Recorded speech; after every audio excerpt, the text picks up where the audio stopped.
الرحمن الرحيم الحمد لله وكفى وسلام على عباده الذين اصطفى أما بعد وقال النبي صلى الله عليه وسلم تعلموا الفرائض والقرآن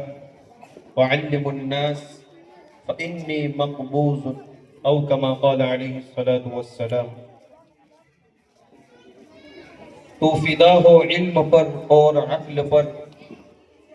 علم ہے بازوئے جا اور عقل پر، علم ہے اور عقل سے انسان ہے تو، علم سے اور عقل سے انسان ہے تو،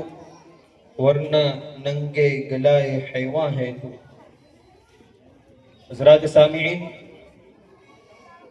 یہ ہمارا مدرسہ ابو الدرداء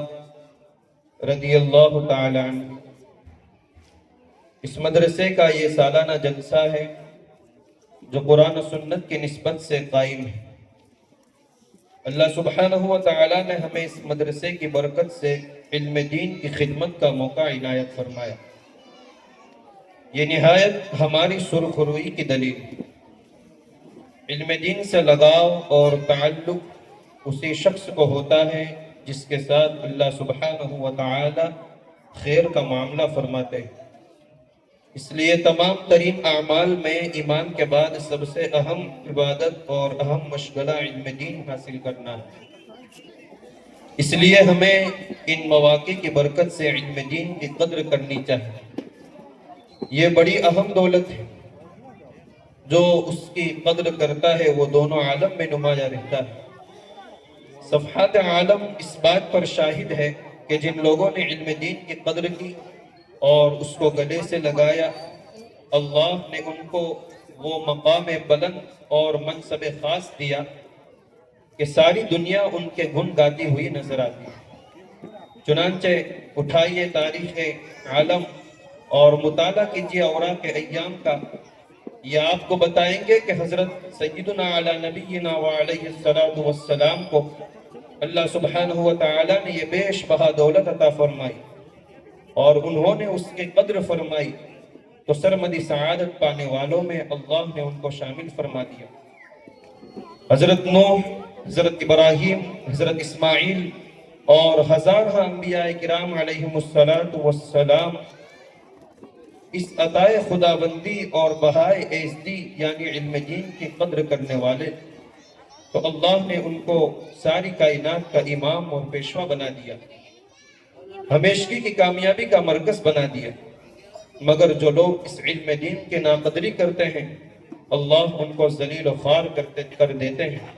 اور ان سے اس دولت کو چھین لیتے ہیں۔ جیسے یہود، جن کو اللہ تعالیٰ نے اتنا نوازا تھا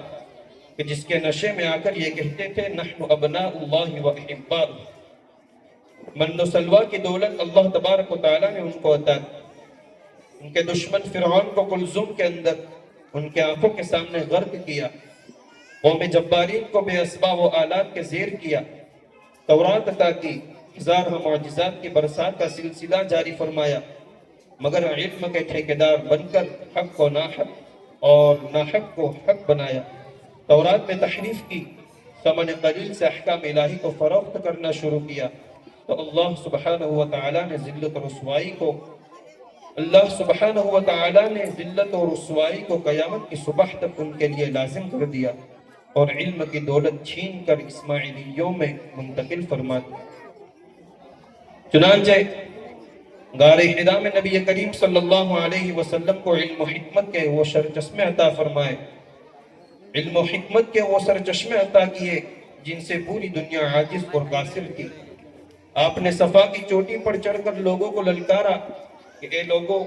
قولوا لا الہ الا اللہ تفلحوا، وحدانیت کا اقرار کر لو، علوم قرآن و حدیث کو اپنے سینوں کی زینت بنا لو، کامیابی تمہارے قدم چومے گی۔ اس پیغام کو لے کر کبھی آپ کعبہ کے اندر جاتے، کبھی دار ارقم میں، کبھی شہر طائف میں، کبھی بازار عکاظ میں اس کی صدا لگاتے۔ 13 برس تک برابر اس پیغام کو بطحا کی سنگلاخ وادیوں میں پھیلاتے رہے، مگر گور چشموں نے اس علم کی دولت کی قدر نہ کی تو اللہ نے اہل مکہ سے اس دولت کو چھین لیا اور علم کے مصدر عظیم پیغمبر ہدایت کو ایسے لوگوں کی طرف منتقل کر دیا جنہوں نے آپ کی اور آپ کے علم و حکمت کی قدر و منزلت کو پہچانا اور آپ کے پسینے کی جگہ خون بہا کر فدائیت کا ثبوت آشکارا کیا، یہاں تک کہ پورے عالم کے لیے مدینہ منورہ مشعل ہدایت اور سوغات رحمت بن گیا۔ آپ کے دنیا سے رخصت ہو جانے کے بعد سیدنا حضرت عثمان غنی رضی اللہ تعالی عنہ کے آخری دور میں لوگوں نے علم اور اہل علم خصوصاً سیدنا حضرت عثمان غنی رضی اللہ تعالی عنہ کے ساتھ اندوہناک سلوک کیا اور عثمان غنی رضی اللہ تعالی عنہ کو مظلومیت کے عالم میں شہید کر دیا۔ یہ سلسلہ اسی طرح چلتا رہا، سینہ در سینہ علم منتقل ہوتا رہا، یہاں تک کہ الحمدللہ آج بھی علم دین کی خدمت میں شب و روز منہمک یہ مدارس ہمیں نظر آتے ہیں، یہ علماء ہمیں نظر آتے ہیں۔ اللہ تا قیامت یہ دولت ہمارے ماحول کو عطا فرمائے۔ لیکن دوستو، یہ بات یاد رکھنی چاہیے، یہ دولت ہمارے پاس اس لیے ہے کہ ہم نے علم دین کی قدر کی، اس سے محبت کی ہے، اپنا خون بہا کر ان مدارس کی آبیاری کی ہے، اس لیے یہ دولت ہمارے پاس ہے۔ اگر ہم اس کے ناقدری کریں گے تو یہ حسین دولت ہم سے چھین لی جائے گی اور پھر ہم دیگر اقوام کی طرح بے مقصد ہو کر رہ جائیں گے۔ اس لیے ان مدارس سے محبت کرنا، ان مدارس والوں سے محبت کرنا، علم دین سے محبت کرنا، علم دین سیکھنے والوں سے محبت کرنا، یہ ایمان کی نشانی ہے۔ آج کے حالات اندھیری گھٹا کی طرح ہمارے سروں پر چھائے ہوئے ہیں۔ دنیا مذہب اسلام کو اچکنا چاہتی ہے، ملت اسلامیہ کے عاشقوں کو عالم سے ختم کرنا چاہتی ہے، ملت اسلامیہ کا بیڑا بھور میں ہے۔ ایسے نازک وقت میں اگر ہم اپنی شناخت کو باقی رکھنا چاہتے ہیں، علم دین کے خادم بننا چاہتے ہیں، تو ہمیں مدارس سے وابستگی پیدا کرنی پڑے گی، ان بوریوں پر بیٹھنے والوں کی قدر کرنی پڑے گی، ان کی صحبت اختیار کرنی پڑے گی، تب کامیابی حاصل ہو سکتی ہے اور یہ دولت علمی ہمارے پاس ٹھہر سکتی ہے۔ اس وابستگی کی استواری پہچاننے کے لیے یہ جلسہ منعقد کیا گیا اور آپ کا یہاں آنا یہ اس بات کا غماز ہے کہ آپ کو علم دین سے محبت ہے، تعلق ہے، لگاؤ ہے۔ میں آپ کے آمد پر آپ کا استقبال کرتا ہوں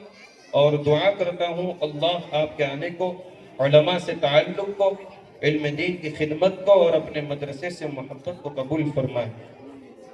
تم جیو ہزار برس، تم جیو ہزار برس، ہر برس کے ہو دین 50,000۔ چنانچہ مختصر تعارف اجلاس کے بعد باضابطہ اب اپنی محفل کا آغاز کرنے کے لیے اس کتاب ربانی کی تلاوت کے لیے بڑھتے ہیں جس نے ساری انسانیت کو رشد و ہدایت کے عظیم ترین نورانیت ودیعت فرمائی۔ لہذا اس کے لیے میں ایک طالب علم